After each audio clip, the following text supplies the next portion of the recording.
Hi everyone, my name is Anwei Schwind and I'm a dietetic intern at CPCD. I'm going to be giving a class called Spice It Up where we're going to talk all about seasonings and the benefits of cooking with them. There's also a portion later on in the class for some hands-on cooking. So if you want to go ahead and grab your kiddos, listen and learn for a little bit, and then go ahead and cook together, this might be a great way to get everyone in the family involved. So let's go ahead and start with the 5 basic tastes. Adults and parents, you probably already familiar with these. Kids, you've already tasted all of these things, but let's go over them. So the first one is sweet, and that's going to be things like, well, candy or sugar. The second one is going to be salty, and the best thing that comes to mind is just salt. The third one is sour, like a lemon. The fourth one is bitter, like a green pepper, or for you adults, coffee. And then the fifth one is pronounced umami. Kids, can you try saying that with me? Umami. And that is also known as savory. And that taste is going to be found in foods like meats or mushrooms. So what is the purpose of taste? Why do we need a taste? Well, kids, I want you to think about the same way someone might have a bodyguard to protect them. Taste is like a guard for our digestive system here in our body, like our stomach and our small intestine. And basically what it does is it signals to our brain that we're eating delicious food. But it also warns us if we're eating something that's bad or rotten that might make us sick. So how is it we can taste? Well, the surface of your tongue are covered in these tiny little bumps called papillae, and they contain about 10,000 taste buds, and also that slippery wet substance that you always feel called saliva. Your body replaces these taste buds about every 2 weeks, and in your mouth, taste detects chemicals that give the flavors from the foods and drinks that we eat.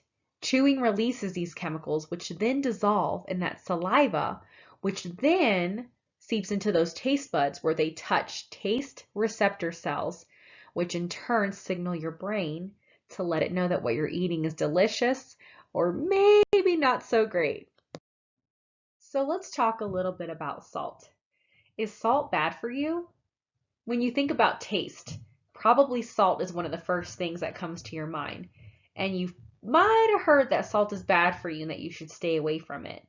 But actually, salt is an important nutrient in your body.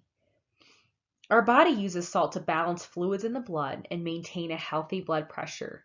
It's also essential for muscle and nerve function. The problem is when we take in too much salt, which is typically found in processed foods. These are going to be foods that are really shelf stable, so they can stay in your pantry for a really long time and not go bad. But salt is actually found naturally in some foods. You also might want to consider getting iodized salt if you purchase salt. Iodine is an essential element needed in trace amounts to maintain normal health. It can be found in dairy, meat, seafood, some breads, and eggs. But salt is another great way to get iodine. Iodine deficiency can be serious and lead to multiple health problems. So it just may be a good idea to consider getting iodized salt. Is there a difference between sea salt or table salt? Sea salt may contain higher amounts of some trace minerals like potassium, iron, or zinc. However, a well-balanced, varied diet will supply these minerals better and in more sufficient quantities. Finally, Americans eat on average about 3,400 milligrams of sodium per day.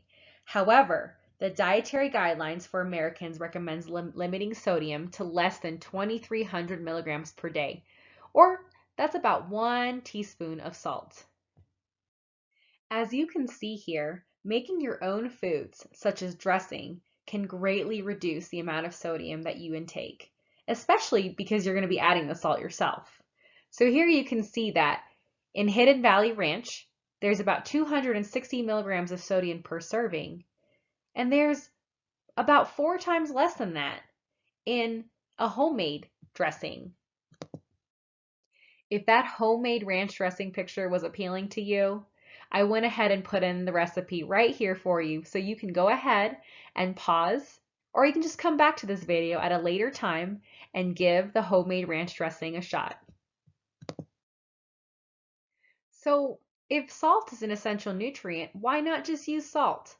Well, like previously discussed, too much can lead to a plethora of health problems, and using seasonings, also known as herbs and spices, can liven up your food, add variety with flavor, and actually change your palate, meaning your taste will change and not require as much salt. So what are seasonings and why should we consider using them? So seasonings are made up of herbs and spices that come from the leaf, root, bark, berry, bud, seed, stigma of a plant or flower, which then they're primarily used for adding or enhancing the flavor of foods. So they basically can help add more taste to the foods that we eat. Besides making foods and drinks have more taste, herbs and spices may also play a role in protecting against diseases and cancers because of their high polyphenol content. Woo! That was a big word, right, kids? Polyphenols. So what are polyphenols? Well, they are found in plant foods to include those herbs and spices we were just talking about, and they're known for their antioxidant properties. Antioxidant, another big word. Antioxidants basically help protect the cells that we're made up of in our bodies from damage. These antioxidants may also be anti-inflammatory, meaning that they help our body's natural response when it protects itself against harm. They may also be anti-cancer and help protect your brain. Some studies also show these polyphenols may also be antimicrobial. So that basically is like, kids, you know how you wash your hands with soap and water to try to keep away the viruses and bacteria so you don't get sick? These polyphenols may also act in the same way and be protective against these viruses and bacteria so that you don't get sick. They also may be anti-diabetic, have anti-asthma activities, and they may also help improve your health in regard to your gut microbiota. And that's going to be those tiny little microscopic organisms that live in everybody's intestines. And they basically help with digestion or just contribute to your overall health. For all you adults and parents, I've included a chart here from a study that was done that analyzed the total polyphenol content of herbs and seasonings in their dried and their fresh forms.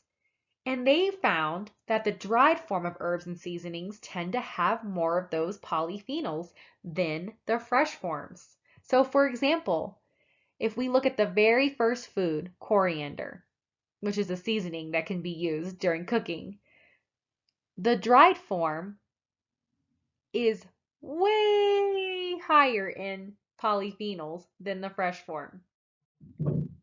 The polyphenol content in different seasonings can vary. However, here's a list of some frequently used seasonings that are high in polyphenols.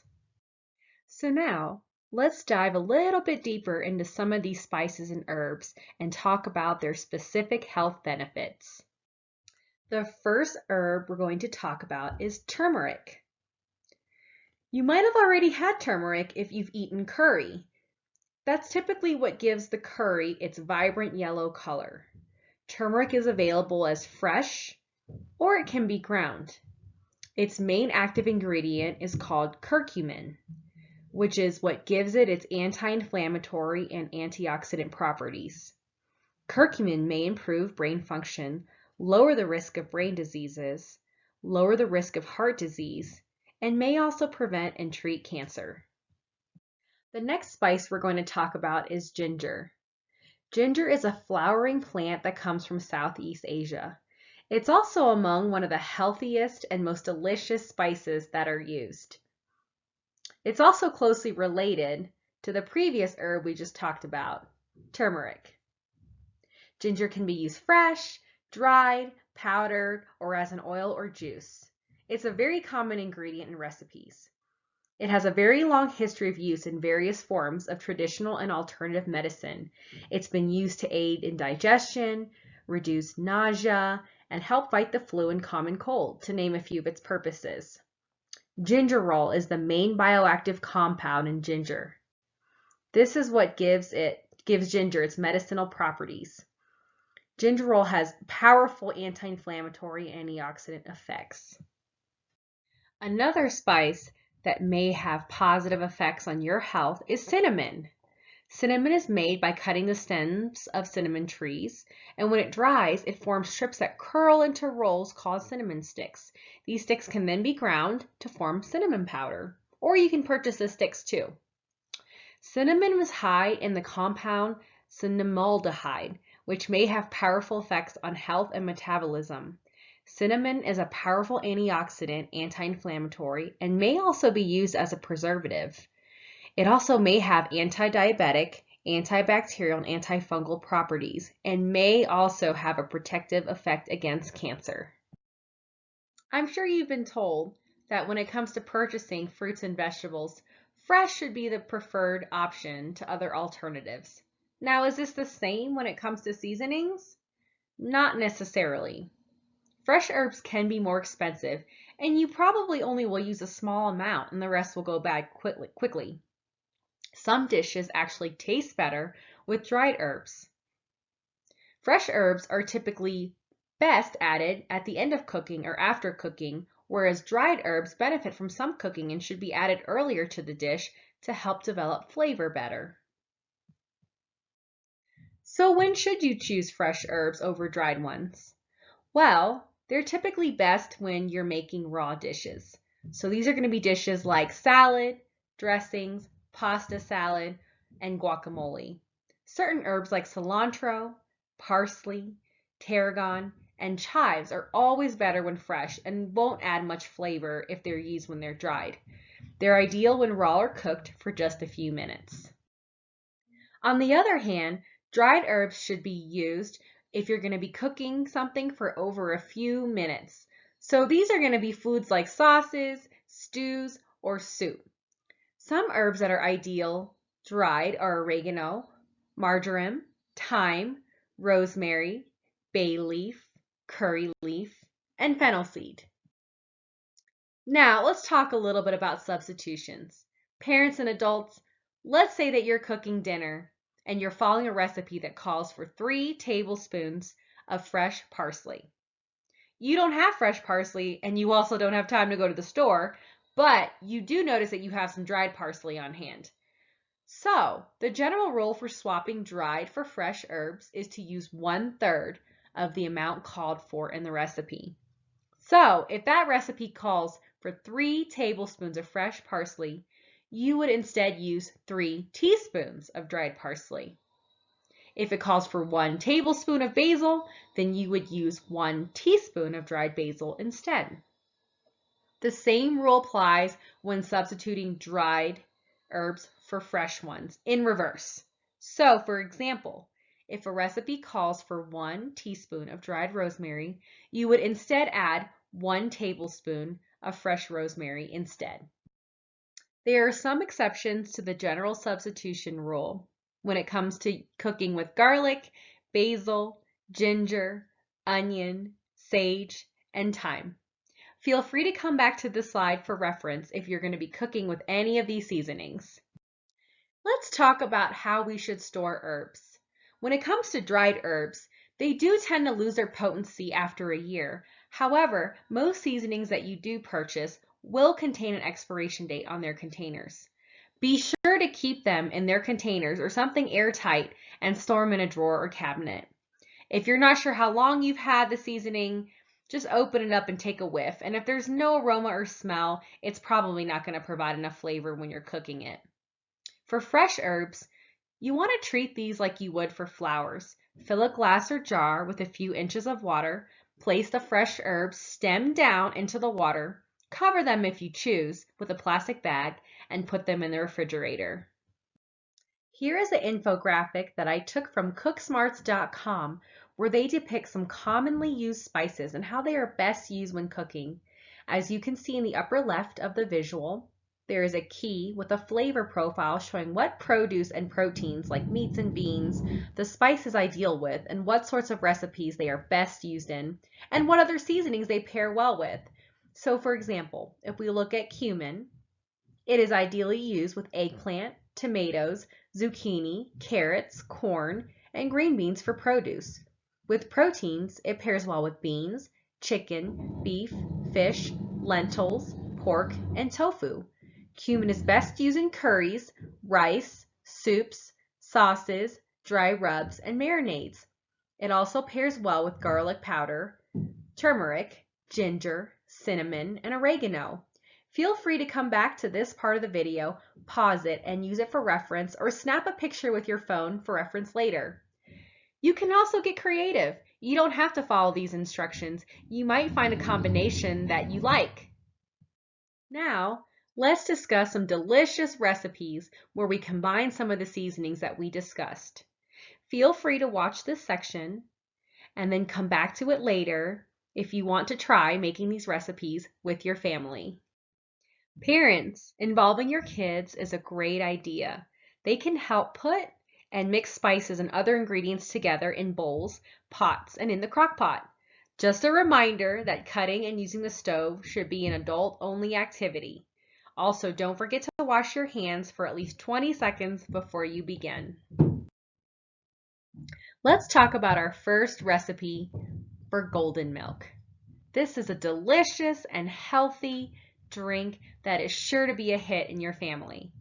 For the ingredients you need: ground turmeric, ground cardamom, ground cinnamon, ground ginger, ground cloves, milk or a milk alternative, honey, and vanilla extract.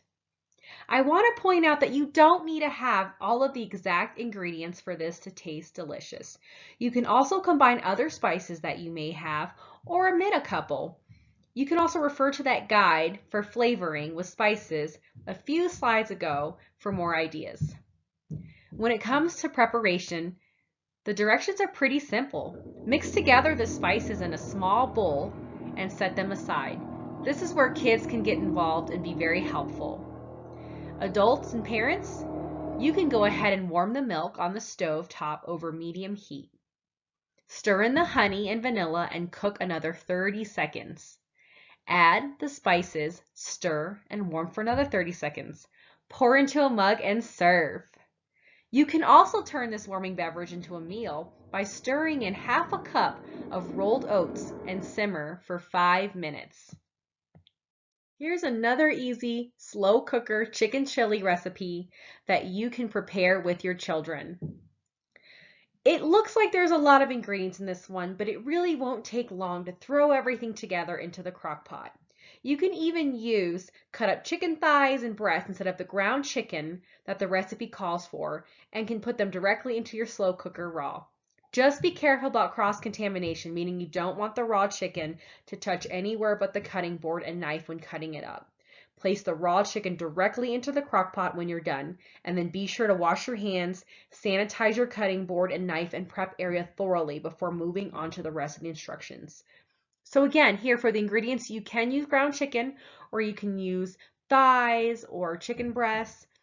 And then you also will need onion, a green bell pepper, garlic cloves, a can of kidney beans, a can of pinto beans, a can of tomato sauce, tomato paste, unsweetened cocoa powder, ground cumin, smoked paprika, ground coriander, oregano, chili powder, salt, low sodium chicken broth, and any assorted toppings that you may want to put in your chili, such as sour cream, shredded cheddar cheese, and sliced scallions. Again, I want to reiterate here that if you don't have all these ingredients, that is fine.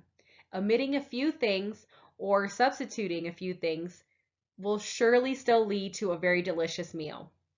When it comes to the preparation, you want to cook the ground chicken in a large skillet over medium-high heat until browned and cooked through. Or again, like I said, you can use raw chicken thighs or breasts and transfer them directly into the slow cooker. If you are using the ground chicken, once it's cooked, transfer it into the slow cooker. Next, you want to add the chopped onion, pepper, garlic, the cans of the kidney beans, the pinto beans, the can of that tomato sauce, the tomato paste, and then you want to put in the seasonings, which includes that unsweetened cocoa powder, cumin, smoked paprika, coriander, oregano, and chili powder. Stir everything in that crock pot together and then add the chicken broth to the slow cooker. Cover the slow cooker and cook the chili on low for 8 hours or on high for 4 hours. Then serve the chili with the assorted toppings that you desire and enjoy. Thank you for watching and listening to this video. I hope everyone learned something new. Feel free to come back to this video as much as needed for reference, or if your family decides to try making some of these recipes together. The next slide also contains all the references that I used when creating this video. Thank you again and have a great day.